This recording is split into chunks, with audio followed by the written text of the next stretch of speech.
Coming up on Network Africa.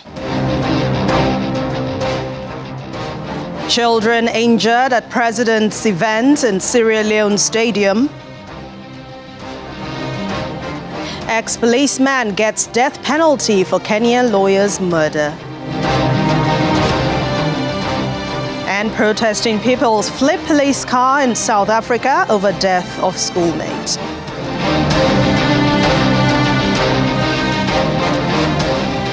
Hello and welcome to Network Africa today. I'm Anne Mwawadu. We start on a sad note in Sierra Leone, where children were injured when railing collapsed at a stadium where the president and the first lady were distributing free sanitary commodities. Videos on social media show crowd rushing out of the stadium in the city of Bo, with many carrying people who appeared to be injured. President Julius Maada Bio, in a tweet, said, "My heart goes out to all the children affected and the families of the kids that sustained injuries in the unfortunate incident at the Bo Stadium today. Our medical team are working assiduously to administer medical attention to the injured." The number of casualties was not immediately clear. The accident happened when a short section of a metal guardrail on one of the levels of a stadium came apart.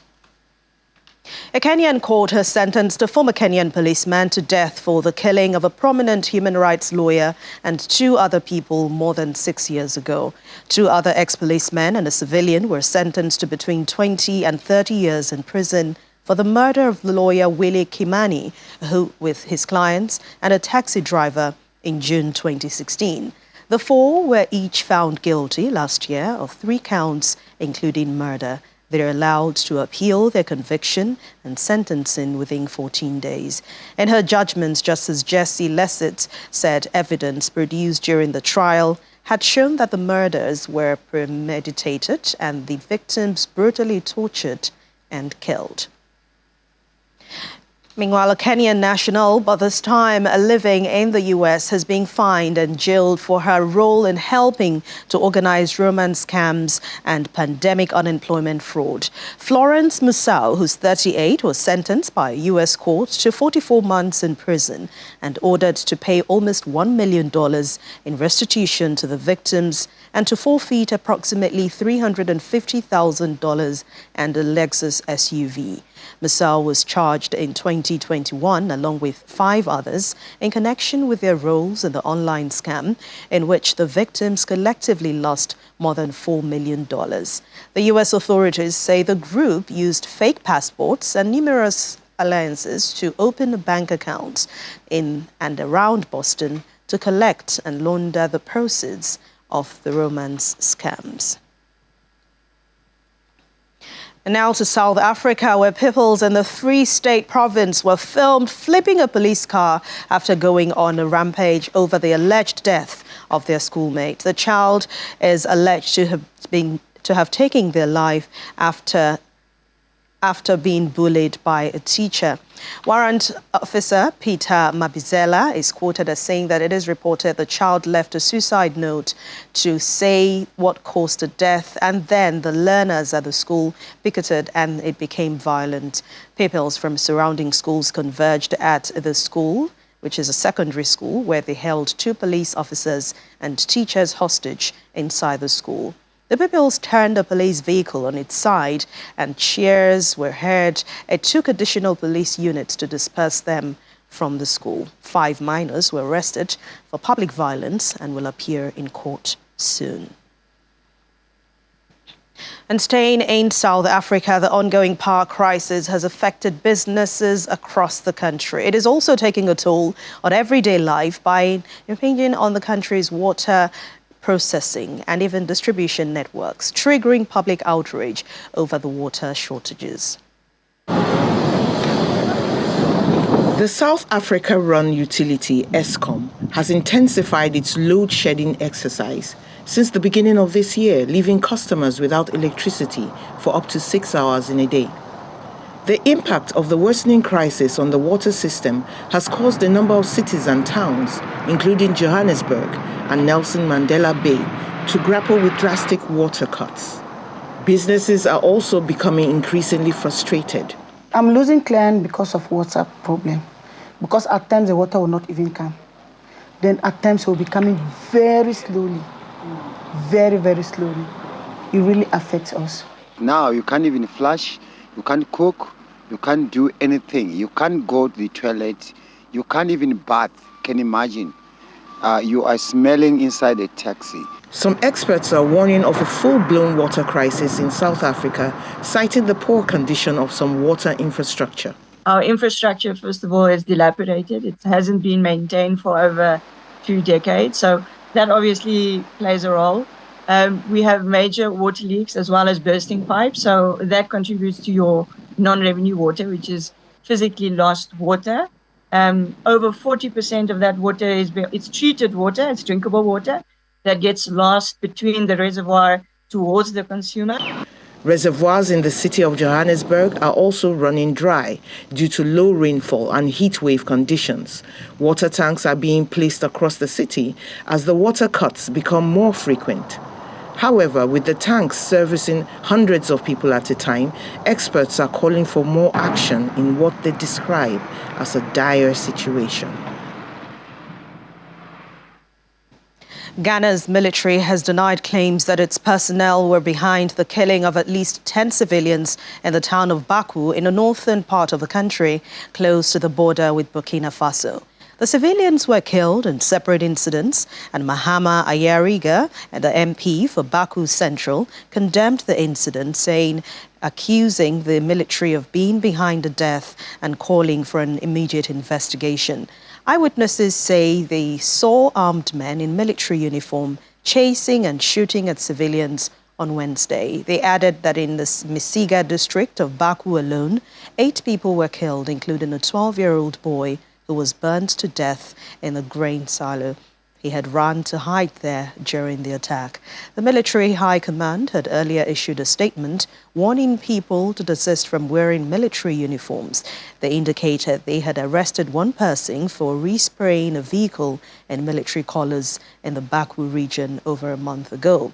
The ethnic tensions in the town and threats from jihadists operating in Burkina Faso have all prompted a heavy military presence in the area.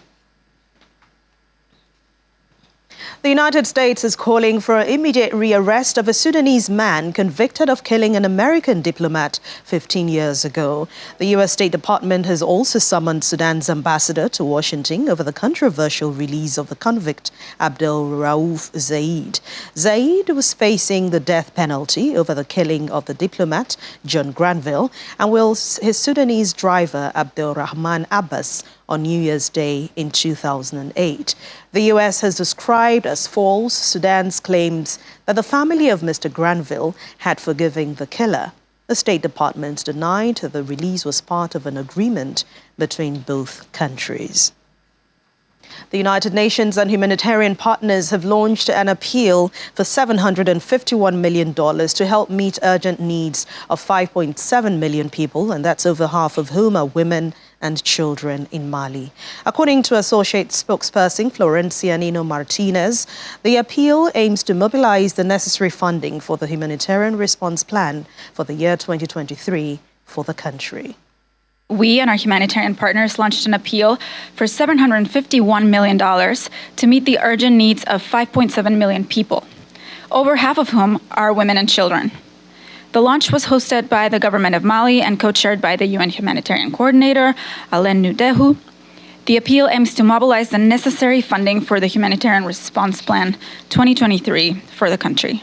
Mali faces a multidimensional crisis fueled by insecurity, conflict, climate change, and lack of access to basic social services. As of December, over 400,000 people, mainly children and women, have been displaced due to increasing insecurity in the regions of Bandiagara, Mopti, Gao, Timbuktu, Segu, and Menaka. Our colleagues say that humanitarian needs have increased by 17% compared to last year. Also updating reporters on the situation in Ethiopia, UN spokesperson Florencia Nino Martinez said that since the cessation of hostilities agreement in mid-November, more than 127,000 tons of food have been brought into the Tigray region, reaching more than 3.8 million people. She adds that access to the north continues to improve. Our humanitarian colleagues tell us that access in the north continues to improve, and we have expanded our operations in Afar, Amhara, and Tigray regions. But some pockets remain hard to reach. Since the cessation of hostilities agreement in mid-November, more than 127,000 tons of food have been brought into Tigray, reaching more than 3.8 million people. Meanwhile, our humanitarian colleagues note that fighting in parts of southern Amhara and neighboring areas of Oromia region have led to significant displacement in Amhara's North Shewa, South Wello, and West Gojam zones. Humanitarian partners are mobilizing food, shelter, and other relief to people in need. Given the scale of the needs, additional funding is critical. Financial requirements for this year are being finalized and expected to remain high. Last year, the Ethiopia humanitarian appeal received less than half of the $3.3 billion that are required. We and our partners aim to reach 17 million people with food, water, health, and agriculture support, among other assistance. Our humanitarian colleagues also note that the cholera outbreak in parts of Oromia and Somali regions has seen more than 1,000 cases reported to date. Close to 1 million people are considered at high risk. An oral cholera vaccination campaign has been launched, and 33% of the people they intend to assist have been reached so far. And back here in Nigeria, we head to the northern part of the country where the Adamawa state government has commended the resilience and doggedness of the military in their efforts to secure the state and creating an environment for peaceful elections. The deputy governor, Crowther Seth, appeals to the military to be apolitical but remain focused to end all forms of insecurity ahead of the coming elections.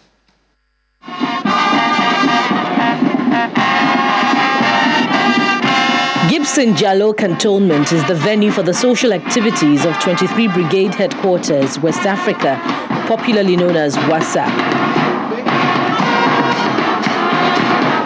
The event is marked annually at the completion of training activities, while also showcasing the rich traditional and cultural heritage of officers, soldiers, and their families.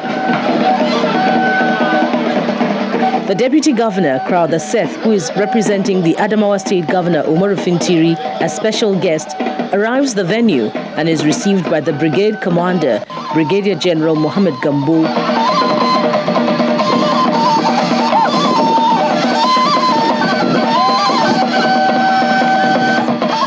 In his address, Brigadier General Gambo, while highlighting the exemplary leadership and strategic guidance of the Chief of Army Staff, Lieutenant General Farouk Yahaya, describes the 2022 training activities as successful despite challenges. 2023 general election is fast approaching, and it's pertinent to state that we are resolute in delivering our mandate to ensure a secured electioneering process while being apolitical.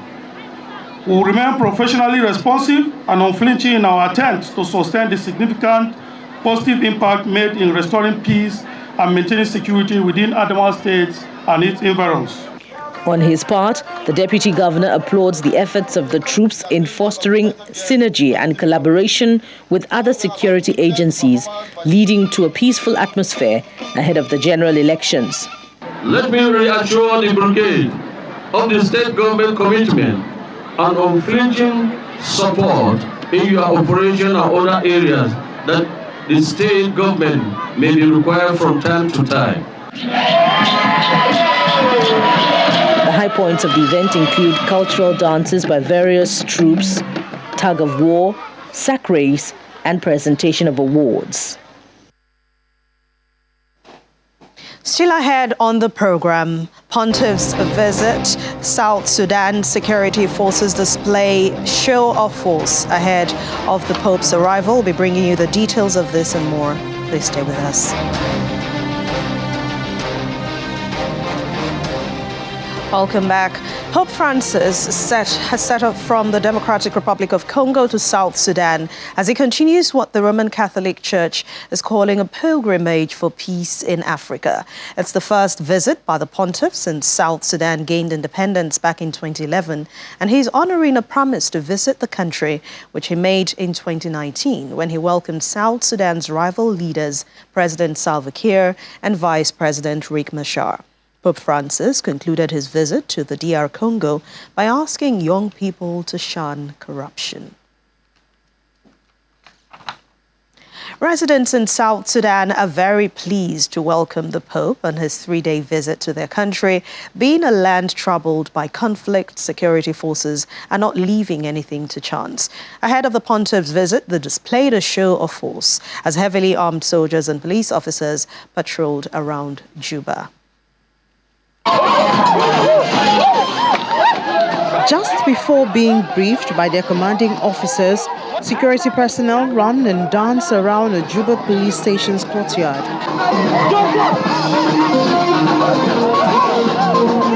Waving their weapons in celebration to motivate themselves ahead of the large-scale security operation.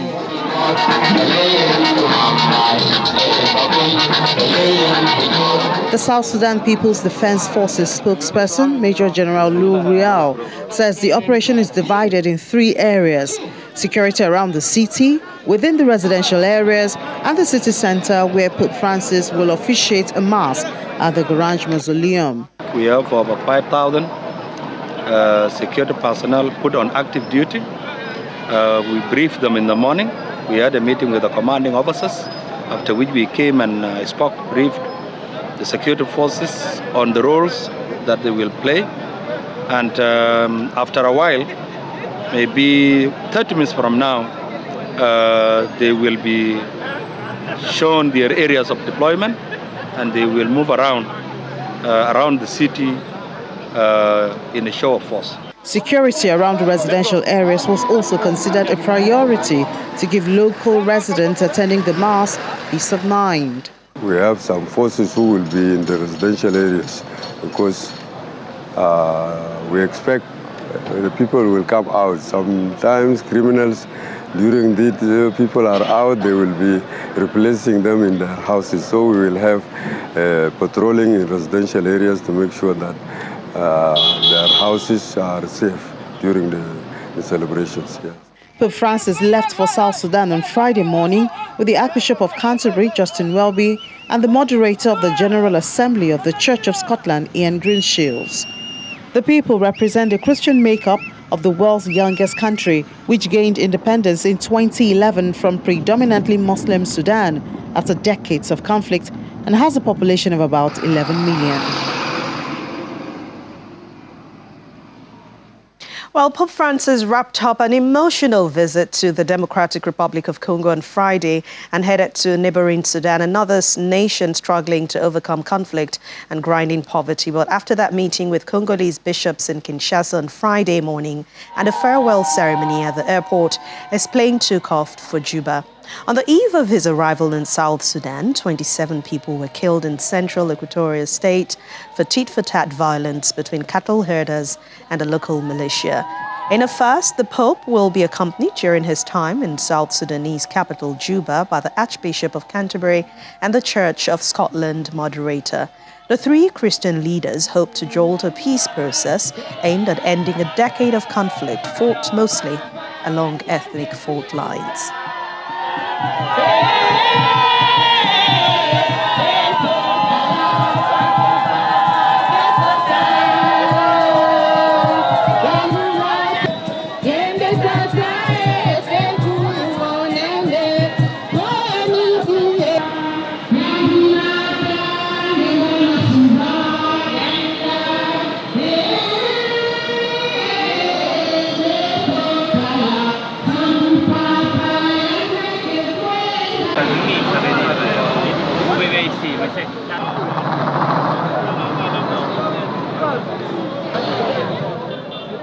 Before the Pope's visit came to an end in the Democratic Republic of Congo, protesters gathered outside Notre Dame Cathedral in Kinshasa to denounce alleged sexual abuse in the Catholic Church. Meet also with the victims of sexual abuse committed by the Church, a sign held by a survivor read in French. Benjamin Kintobo, a 55-year-old Congolese man, claims that he was abused during a seminar when he was a little boy. They held up signs and demanded that the Vatican and Pope Francis apply the law he created on the summit in 2019. Demonstrators included members of Survivors Network of Those Abused and Ending Clergy Abuse. Pope Francis came to Notre Dame Cathedral to meet Roman Catholic bishops as part of his 40th apostolic journey abroad to the Democratic Republic of Congo. And Chadian President Mohamed Deby in Israel is to open an embassy on Thursday. He had his host concerned about what he describes as the clout of their arch foes Iran and Hezbollah in Africa's Sahel region. Israel only confirmed Mr. Deby's visit on Wednesday, the day after he arrived. The trip included a rare stop at a Mossad intelligence headquarters, a sign that bilateral ties, re-established 5 years ago, have national security importance. Mr. Deby inaugurated the embassy in Ramat Gan, a town abutting Tel Aviv. Said at the opening, at the entrance to the embassy, that this is a historic moment. It follows and your historic visit, Excellency, to Israel, in which we are formally opening the Chad embassy. We are strengthening our friendship and our common interests in pursuing peace and security and prosperity. Wherever you find yourself, resilience, hard work, integrity, passion and purpose will set you apart. Well, that's the view of Nigerian-American emergency medicine specialist and newly appointed Chief Medical Officer, Jersey City Medical Center, Dr. Ijoma Akunyili. While speaking with Channels Television's anchor, Ijoma Onyato, the daughter of the former Director General of NAFDAC, late Professor Dora Akunyili, says that Nigerians are resilient people and that is what sets them apart regardless of where they are. I will tell young people, whether it's the United States or in Nigeria, wherever you find yourself. And this was something my mom would tell me. She's like, you cannot ever give up. And for every yes you get, you probably will have 20 no's. But you need to set your sights on what you want to achieve, have your passion, have your North Star and your integrity. And it only takes one door to open for you. What I learned from my parents, and that's the greatest legacy I carry of the name Akunyili, is that we are all greater than ourselves, our individual stories, our individual lives, the things we want. And we should reach outside of ourselves to do something bigger for society. Nigeria is a beautiful country, and I think there's opportunities to give back, not just give back to the Nigerian society here in the United States, but to give back in multiple ways, whether it's through transfers of knowledge, of information. And life is not static. People work in different places at different parts of their life. So I think the Nigerian diaspora needs to be celebrated as in multiple forms. And, you just don't think of it as a one-time story. In the greater scheme of history, I think the Nigerian diaspora brings a lot of richness to the country. You can catch the full interview with Dr. Ijoma Akunyili. Please watch Diaspora Network on Saturday at 7:30 p.m. And we say congratulations to her again. Well, Nigerian artist Eugene Komboye is turning discarded plastic flip-flops into colorful portraits in what he says is an effort to help clean up the environment in a country where plastic pollution is prevalent. What started as an assignment in college in 2017 has become a full-time job for Eugene Komboye as he hopes to stop plastic pollution. Komboye, who's at Belkuta Studio in southwest Ogun State, is now training upcoming artists who want to follow in his footsteps. At the time, it was difficult to get art materials because of the location of his school, and his lecturer asked him to look around his environment for unconventional materials that would still bring out the colors he desired to achieve. I started working with this in 2017 as a student of Auchi Polytechnic, and it started as an assignment for me. And after I did my assignment, I found out that this is something I can do. This is something I have a strength and I have flair for, so I continued. And in the last 4 years, this is all he has done, perfecting his art in creating life-size portraits of flip-flops even though he graduated with a specialty in painting. Nigeria produces at least 2.5 million tons of plastic waste annually, according to government figures, and some of it finds its way into oceans and rivers. Plastic pollution is a global problem. It's a problem that it's a war that every country of the world is fighting. This is not just something that Africans are fighting. It's not something that is just about Nigeria. This is about the world. So my work is meant to, one of the major reasons and one major purpose of my work is to manage this plastic pollution within my own environment. Komboye sources his material mostly from landfills and riverbanks and takes it to a studio where he disinfects and washes it before coming up with face portraits. The first stage of my work is sourcing for the material, which I go out to dump ground, landfills, or riverbanks to get. After I get them, I bring them into my studio for cleanup. So I clean them properly, I disinfect, I wash, so they become clean for my own safety. The 30-year-old said depending on the size of the work, a piece could take him between 1 to 4 months to complete. Well, this is where we draw the cuttings on Network Africa for today. Thank you so much for watching. I'm Anne Nwawadu. Have a wonderful weekend.